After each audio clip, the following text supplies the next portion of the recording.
اور ایک نوجوان عورت ہے۔ اب نوجوان مرد کی جو صحت کی جو نقص ہے وہ عضلاتی ہوتی ہے، جی ہاں، اور جو عورت ہے اس کی ہوتی عضلاتی ہے۔ جی ہاں، فرض کریں اب ایک عورت ہے وہ ایک اسٹیپ پیچھے آ گئی ہے، اس کا 3 نمبر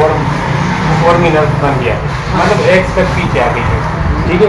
اب مرد جو ہے وہ ایک اسٹیپ آگے گیا ہے، اس کا بھی 3 ورمی ہے، 3 ورمی ہو گیا۔ ایک ہی بات کر رہے ہیں ہم میں دونوں کو کمپیئر کر رہا ہوں جی، مطلب میں ہوں، اب میرا 3 ورمی ہے، میرا ایک اسٹیپ آگے گیا ہے، ہاں جی، ٹھیک ہے۔ اب ایک عورت ہے اس کا بھی اسی طرح نفس ہے، ہاں جی، ٹھیک ہے، تو وہ مطلب یہ ہے کہ وہ ایک اسٹیپ پیچھے آ گئی ہے،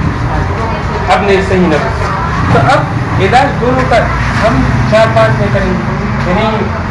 اب ان دونوں کا علاج الگ الگ ہوگا، مطلب نفس کے لحاظ سے جو جوکر ہیں، جو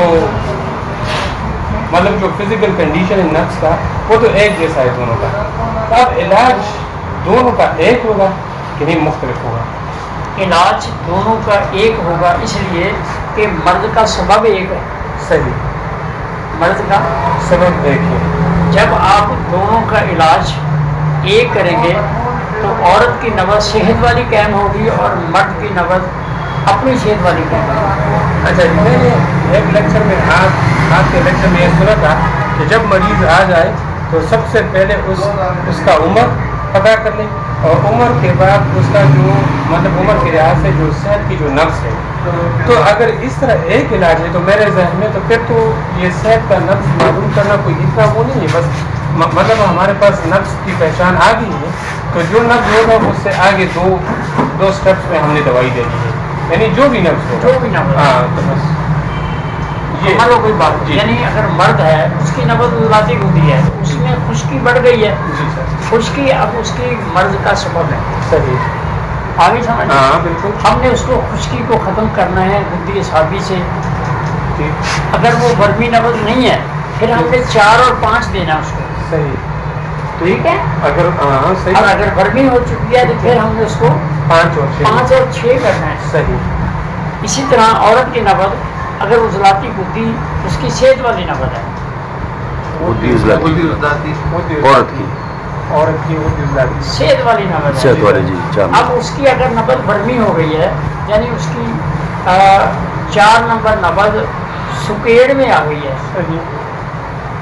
سمجھ آ گئی ہے، جی جی، تو اس کا بھی علاج آپ 4-5 کریں گے، 5-6 کریں گے، 5-6 جب 5-6 کریں گے تو اس کا جو سکیڑ پن جو آ گیا ہے خشکی کے سبب وہ جب ختم ہوگا تو اس کی اپنی صحت والی نبض جو ہے وہ 4 نمبروں کی عضلاتی کو باہر ہو جائے گی۔ اور مرد کی جو ہے وہ میں پہلے بھی ایک دفعہ نقطہ یہ بیان کر چکا ہوں کہ کچھ مریض ایسے ہیں جن کی ہم پہلے بھرم اتارتے ہیں پھر اس کو 4-5 پہ لے آتے ہیں، صحیح، جی جب اس کی نبض برمی نہیں ہوتی جی جی، پھر ہم اس کو 4-5 پہ لاتے ہیں اور اس کے بعد وہ پھر اسے عضلاتی دوبارہ کرنے کی ضرورت نہیں ہوتی، پھر ہم کہہ دیتے ہیں کہ جی آپ اپنی اصل جو غذائیں ہیں وہ بھی آپ کھائیں اور دوسری بھی تھوڑی تھوڑی آپ کھاتے ہیں، صحیح، جی، ٹھیک، کیونکہ عضلاتی گدی برمی نبض بننے کا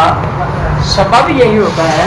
کہ وہ صرف عضلاتی گدی برمی نبض بننے کا یہ پوائنٹ نہیں ہے، برمی ہونے کا سبب یہ ہوتا ہے کہ وہ صرف عضلاتی چیزیں یا گدی عضلاتی کھاتا ہے، اعصابی نہیں کھاتا، جی، جو وہ ہے نا لذت حبس قبض سوزش ورم وہ 2 4 ہے، وہ ورم اور ہے، صحیح، جی جی جی، وہ وہ اور ورم ہے، یہ ہے کہ اس نے ارتقائی یا دوسری چیزیں اس نے کھائیں اور دوسری چیزوں کی طرف اس نے اعصابیت نہیں لی تو وہ اس کے لیے مرض کا سبب ہے۔ اب ہم نے اس کے جسم میں اعصابیت پیدا کرنی ہے، گدی اعصابی اور اعصابی گدی دوائی دینے سے جی اس کی جو وہ کمی ہے وہ پوری ہو جائے گی۔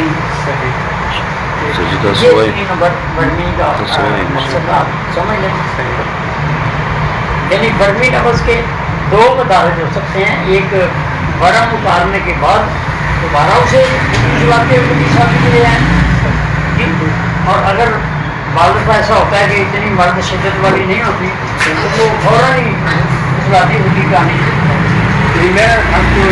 یہ ورمی نفس ہاں جی، پہلے میں 5-6 کام ہوں، پھر میں 4-5 کریں گے، صحیح، آپ کا برم اترے گا، ٹھیک ہے. پھر اس کے بعد پھر آپ 4-5 کھائیں گے, اس کے بعد راج بند ہو جائے گا, پھر آپ اپنی غذائیں کھائیں گے صحت والی. یعنی جب میں 5 چیز شروع کروں گا تو تقریباً میں کتنے دنوں تک تقریباً انتظار کروں کہ پھر دوبارہ اپنا نفس دیکھ لوں کہ بھائی اس میں ورم ختم ہو گیا کہ نہیں. نفس ورم جب ختم ہوگا تو آپ کی 4 باڈی تو نظر آئے گی, لیکن باریکی ختم ہو جائے گی. باریکی ختم ہو گیا.